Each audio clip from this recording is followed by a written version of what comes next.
Do you want to know how to install the MORryde sliding cargo trays? Well, that's what we're fixing to show you. Hey y'all, I'm Cole. And I'm Dawn. And we're younger every day. So basically we bought a fifth wheel, sold almost everything we have in Texas, packed up the kids and the dog, and headed out. Now we're RVing full time and we're loving this crazy life. On this channel, we take you on amazing adventures, share tips and tricks for RV living, do product reviews, and help you learn how to install fun stuff on your rig. Kind of like today.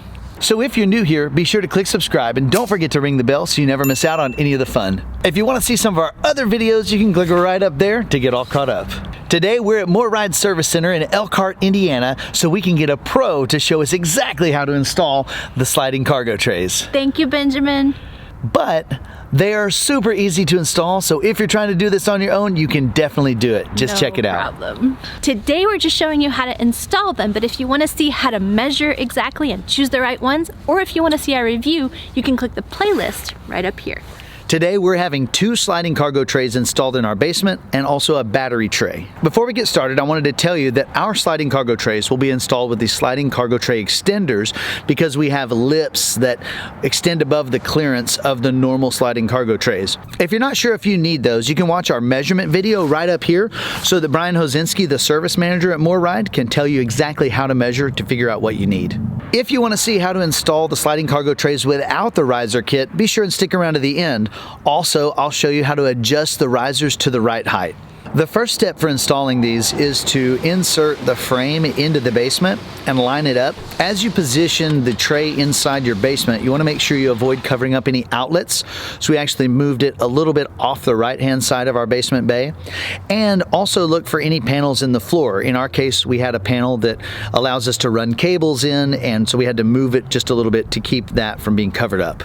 Once you think you have it in there right, you need to put a tape to it and make sure it's all squared up with your basement. The type of fastener you need will definitely depend on your application, so hardware doesn't come with these kits, but the mounting holes will accommodate up to a 5/16 inch bolt. If you're using the sliding cargo tray extenders, there are 16 bolt holes, so you'll need 16 bolts to mount those to your basement floor. Just be aware of any wiring or plumbing that you have running below that.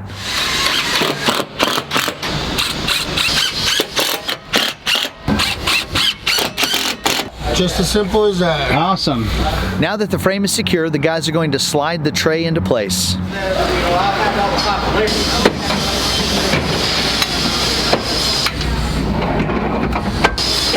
you go. As they're installing the tray, and as you do it, you'll notice that there are some stops in there. You're gonna have to lift the tray over those stops. Those prevent the tray from going out too far. Benjamin installed a 48 by 48 inch tray on our door side. Now that he's done with that, he's going to install a 26 by 30 inch tray on our off door side or the wet bay side. But the process is pretty much exactly the same, just it's a smaller tray.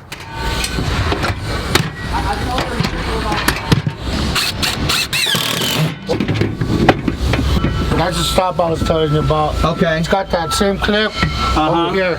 So it stops it from going all the way out that way. Okay. And from coming all the way out this way. Okay. Despite doing our best to measure carefully, we did have to make a little bit of adjustment on the wet bay side because I missed that inside the basement there's about a 1/4 of an inch cover or access panel that allows me to change the water filter on our rig. I had measured from the door. Because of that, Benjamin had to grind down a little notch in the other side of the lip so that the bolt on the outside of the tray could slide through. Now that the cargo trays are both in, we're ready to do the battery tray. We're installing that in our battery bay on the front of our fifth wheel. As Brian explained in our measuring video, almost every trailer has some kind of lip on the door, and our battery bay is no different.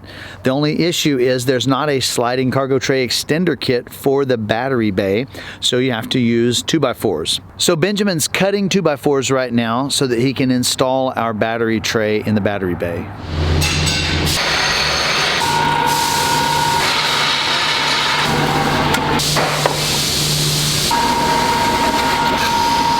Now that the 2x4s are cut, Benjamin's laying them inside and putting the frame for the battery tray on top of that.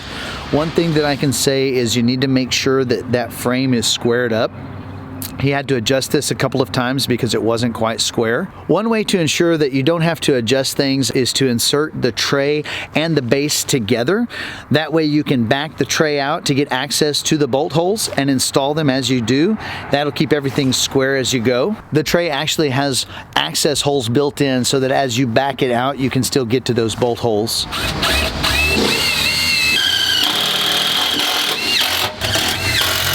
If you haven't done so already, the last step is to slide the tray into the frame and lock it in place.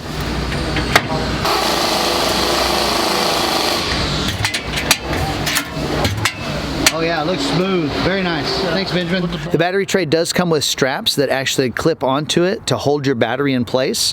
We had battery straps already in our battery bay, so I just clicked those back into place. But the first time I went to open the battery tray since it's been installed, I realized I couldn't pull it out because my straps were affixed to the inside of the battery bay. So I went ahead and put the MORryde straps on the tray so I can slide it in and out with no problems. As promised, I wanted to show you the risers and how they are adjustable.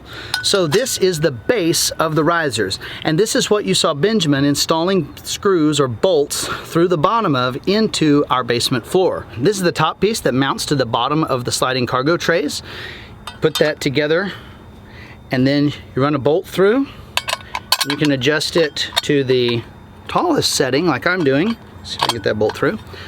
Or you can use one of the other two if you need to bring it down a little bit lower. Up here, you actually use some small screws with a nylock washer to attach to the bottom of the sliding cargo tray.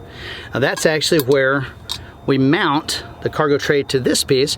If you don't use the risers, then you would just use that same hole on the sliding cargo tray to screw down into your basement floor. Let me show you where that is. That's this piece right here.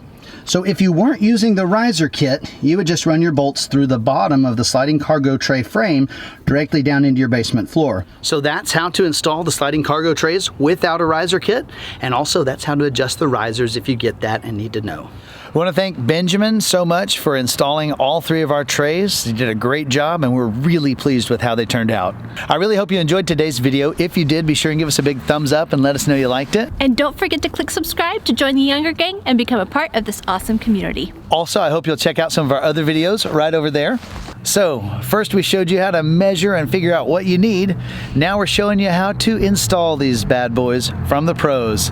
That's just another way we're living younger every day. Thank you so much for watching, and we'll see you in the next one.